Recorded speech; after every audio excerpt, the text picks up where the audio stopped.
Haleluya. Imana ishimwe cyane. Yareze igihe kwera itabonana. Ibintu cyari byagoranye. Ariko igihe cy'Imana ni iki nyene. N'umusa nifuje ko turi mu ndirimbo amajana 280 mu Kirundi. Indirimbo amajana 280 mu Kirundi. Cyane yuko imisi numva ibinsunikira cyane ko dukwiye kubwira abandi ubutumwa bwiza, tubasangiza ibyo Yesu ariko adukorera cyane, ibyo Yesu yadukoreye ego, kuko Yesu ari mu nzira za. Indirimbo amajana 280 avuga imisi irahita vuba, irahita iruka, ikigenda benshi bapfa batamenya umukiza.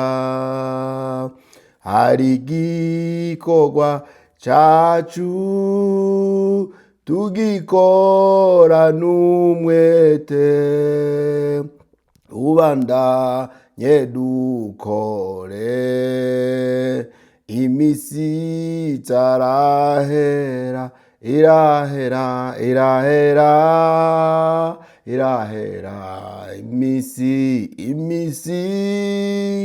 irahera, nituve hasi twese tureke gukererwa, obibi imbuto z'ivyiza mu mitima y'abantu, amosozi yabarira woyabahanagura. Hariho n'abaguye kubavyura ni kwiza, no guhumura amaso, no kuvura ibisebe. Irahera imisi irahera, nituve hasi twese tureke gukererwa.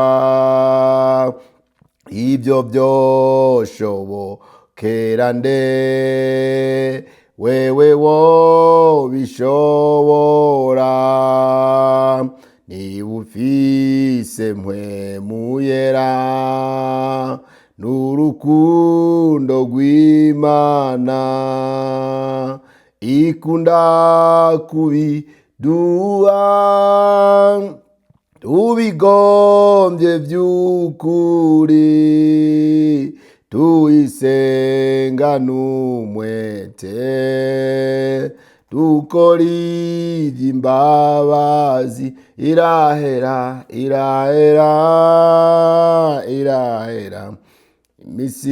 imisi irahera, nituve hasi twese tureke gukererwa. Icumwami Yesu agomba nukugendana natwe, waruhura abananiwe bamuteye ibitugu, kandi yaravuze ati uzonyizera wese azobwira imisozi gwitabwe mu kiyaga. Irahera imisi irahera, nituve hasi twese tureke gukererwa.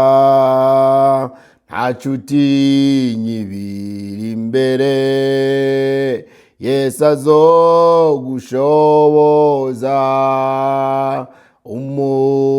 umutima wawe awiganzire rwose, isi yubahe Yesu yadutsindiye urupfu, bona abadayimoni ubu niwe dufise, irahera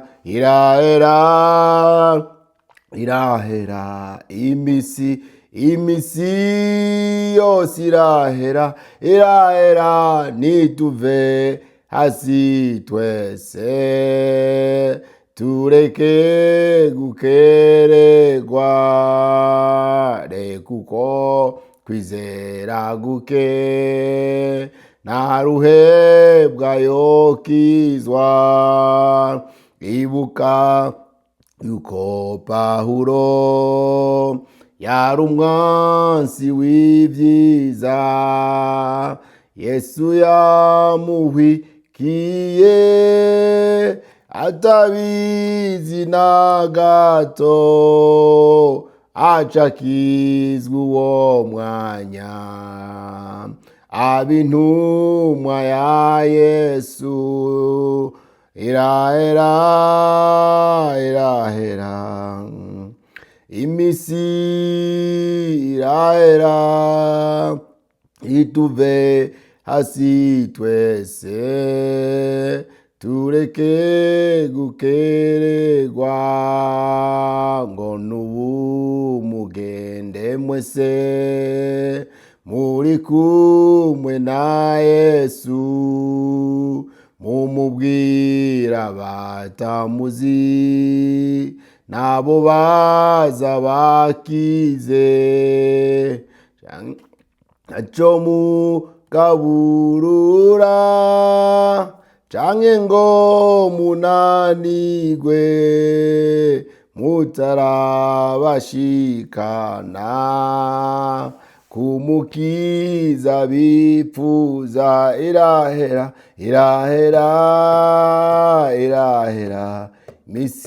imisi irahera, nituve hasi twese tureke gukererwa, irahera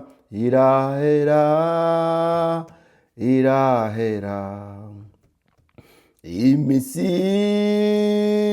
irahera, nituve hasi twese